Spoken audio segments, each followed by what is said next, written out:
وکړو. نو خپل درس پیلو. اللهم صل وسلم وبارك على سيدنا محمد وعلى آله وأصحابه أجمعين. ربي زدني علما. حيوانات أليفة وحيوانات مفترسة. أليفة خو موږ ویلو کورني، مفترسة وحشي هغه چې نور حیوانات خوري او د مړکۍ او د هغې غوښې خوري. نو اوس دلته درته د هرې کلمې په دې محاوره کې معنا شوې ده. ښه، درس استمع و اقرأ. ښه،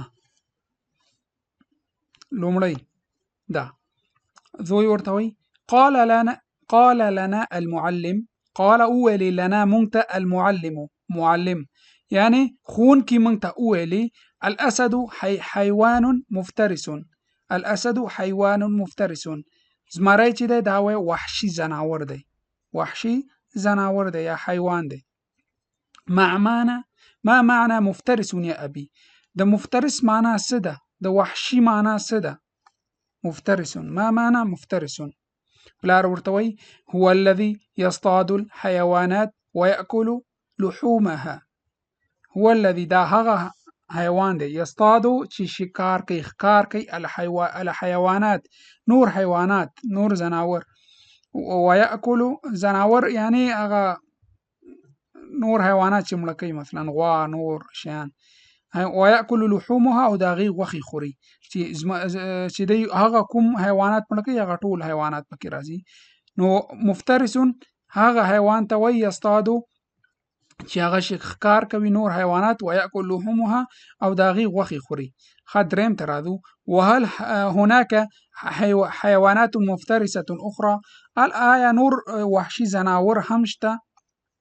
هو نعم، هو مثل النمر پړانګ، والضبع ضبع کوږ دیته الضبع وی، والذئب لیوه، وثعلب او ګیدړ، والثعلب او ګیدړ.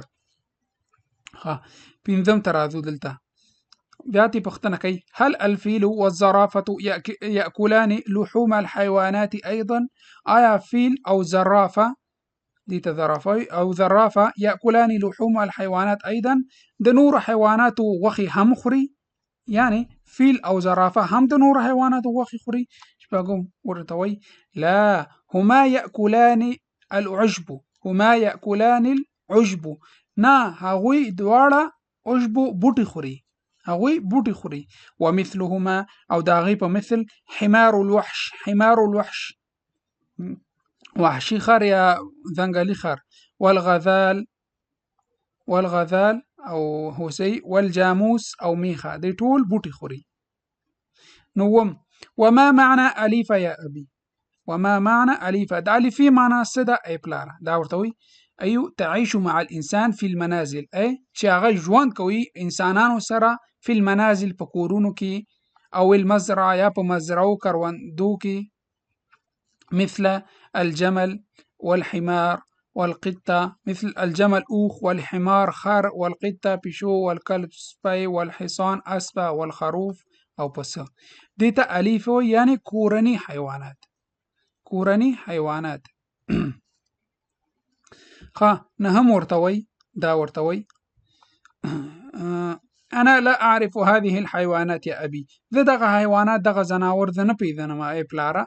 اين يمكن ان اراها؟ اين يمكن ان اراها؟ چیرته امکان لري چې زه دا وګورم؟ تاسو ته یو چاته وایي چې دا چیرته وګورم، داسې به ورته وایي اين يمكن ان اراها؟ چیرته کولی شم دا وګورم؟ لسم دا جواب ورکوي ما رأيك ان نزور حديقة الحيوان يوم الخميس؟ ستاسو ما رأيك، ستاسو نظر دی ان نزور چې منګه لاړ شو حديقة الحيوان ژوبڼ ته. حديقة باغوش پښتو کې ژوبڼ ورته وایي یوم الخمیس د پنجشنبې په ورځ. ستاسو نظر دی چې موږ ژوبڼ ته د پنجشنبې په ورځ لاړ شو، یعنی د حیواناتو کتلو لپاره. به دا ورته وایي فکرة جیدة، ښه نظر دی ای پلاره.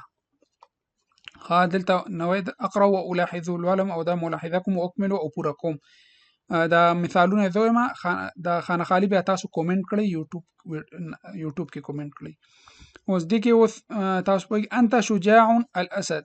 دلته چې راځي اوس دې درس کې وایو انت شجاع مثل الاسد، ته وای شجاعي تکړه لکه د زمري ته وای د زمري غوندې تکړه مثل الأسد کده مثل په ځای منګو انت شجاع كالأسد دا کل د مثل معنا ورکي ک د مثل معنا ورکي نو كالأسد او مثل الأسد یو معنا ورکي انت شجاع كالأسد ته وای تکړه په مثال د زمري یعنی زمري غوندې ته تکړه اوس دویم انت سریع الغزال انت سریع مثل الغزال وای ته سریع تیزی لکه د چی شي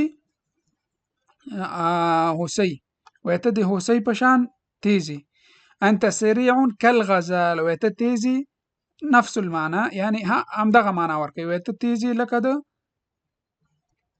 هوسۍ نو دا دوه پاتې دي دا هیله کوم تاسو کومنټ وکړئ نو کومنټ دا کورنۍ دنده ده هیله کوم چې یوټیوب کې کومنټ کورنۍ دنده کومنټ کوئ یوټیوب چینل خو تاسو ته معلوم دی عربیک پښتو اکیډمي